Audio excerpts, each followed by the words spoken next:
AI is everywhere, and it increasingly has people worried. But is more AI regulation a good or a bad thing? Won't it just mean that the EU gets left behind in the technology race? That's the wrong question. What you need to consider is whose rights are being protected and what trade offs are made in the EU, US, and China. You can watch a free lesson from our news course on humans, AI, and the next social contract coming right up.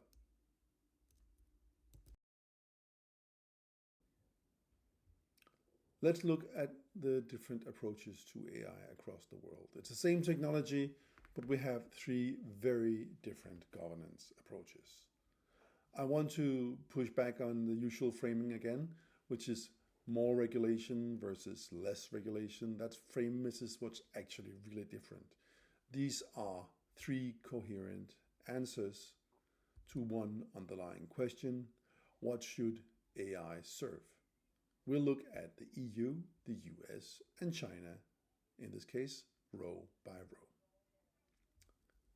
The core question: what should AI serve? The EU's answer is people and their fundamental rights.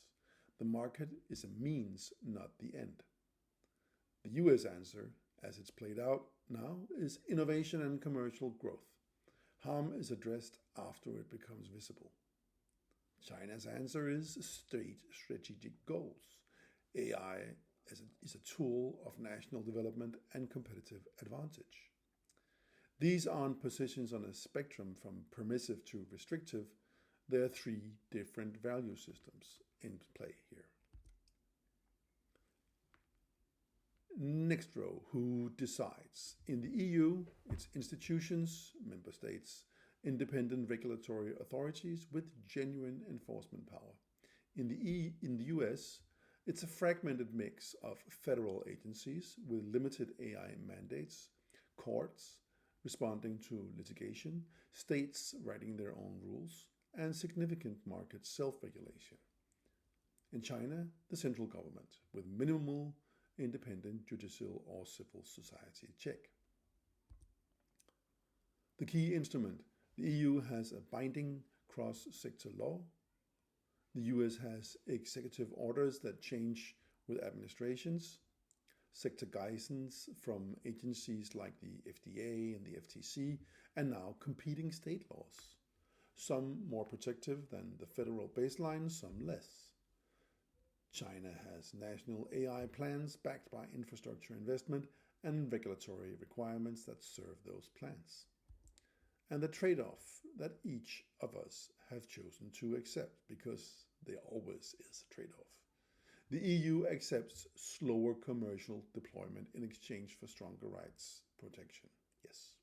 The US accepts regulatory gaps and uneven protection in exchange for faster commercial AI environment. China accepts constraints on individual autonomy in exchange for strategic coordination. None of these is cost-free. Understanding these trade-offs tells you what the framework is optimized for and what it will sacrifice when it has to choose.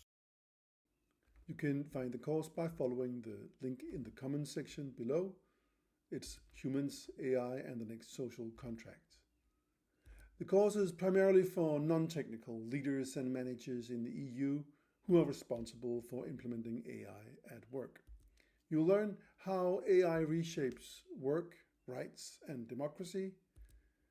You'll learn how to interpret the EU AI Act, the basics, in practical principles, and also how to govern AI adoption with clear human oversight. You'll learn how to keep your own judgment sharp as the tools get better and better at thinking for you. It's 4 hours of online self-study. You can find the course at the Corporate Revolutionary Academy or following the link below.